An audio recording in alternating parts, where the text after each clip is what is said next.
19 अप्रैल 2021 की साकार मुरली से होमवर्क। आज ज्ञान सागर बाप ज्ञान के द्वारा सद्गति करने आए हैं। तो सद्गति का अर्थ है शरीर के बंधन से मुक्त, शरीर में रहते हुए, संबंधों के बंधन से मुक्त, संबंधों में आते हुए, कर्मों के बंधन से मुक्त, कर्म करते हुए, और विकारों के बंधन से मुक्त। तो इस विधि के बारे में आज की मुरली में बहुत गहराई से बताया है। शरीर के बंधन से मुक्त होने के लिए बाबा ने कहा है, आत्म अभिमानी बनने का अभ्यास करो। मैं आत्मा शांत स्वरूप, बाप भी शांत स्वरूप और धाम भी शांति धाम, इसका अभ्यास करने के लिए बाबा ने कहा। दूसरी बात, कर्मों के बंधन से मुक्त होने के लिए विधि बताई कि जैसे कि खाना बनाते हैं तो बुद्धि बाप की याद में रहे, जैसे कि रोटी बेलते समय एक माशूक की याद आती रहे।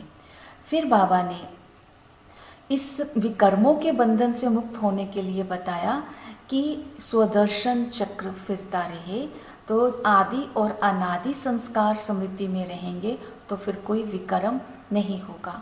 तो आज बाबा हमें पावन बनाने आए हैं। तो बाबा ने कहा, मैं तुम्हें ज्ञान चिता पर बिठाकर गोरा बनाता हूँ। ज्ञान चिता अर्थात जितना हम ज्ञान की गहराई में जाएंगे, ज्ञान का स्वरूप बनेंगे, उतना ही आत्मा के हर कर्म श्रेष्ठ होंगे और आत्मा पावन बनती जाएगी। दूसरा, बाबा आज कहते हैं कि मैं बच्चों की भविष्य सुखों की तकदीर बनाने के लिए आया हूँ।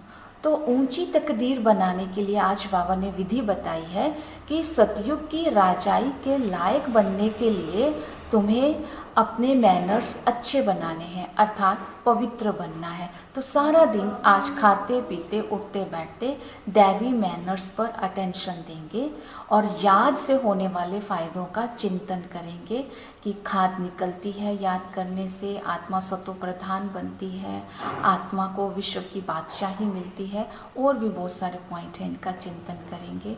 बाबा आज किन किन संबंधों से आज मुरली में हमें अनुभव करा रहा है, जैसे कि बाबा वृक्षपति है तो बृहस्पति की दशा बिठाते हैं। तो बृहस्पति की दशा हमारे पर तब बैठेगी जब आत्मा विकारों का दान देगी, बाबा की याद में रहेगी और पवित्र बनेगी। फिर माशुक बनकर आए हैं तो माशुक की याद तो नेचुरल कर्म करते समय रहेगी। तो बाबा ज्ञान सागर बनकर आए हैं तो ज्ञान सागर बन के हमें तीजरी की कथा, सत्यनारायण की कथा और अमर कथा सुनाते हैं। इस तरह बाबा ने आज किन किन संबंधों से क्या क्या प्राप्तियां कराई है, इसका भी चिंतन करने से बुद्धि ज्ञान युक्त रहेगी और कर्म श्रेष्ठ रहेंगे। इन बातों को आज की मुरली से हम धारण करेंगे।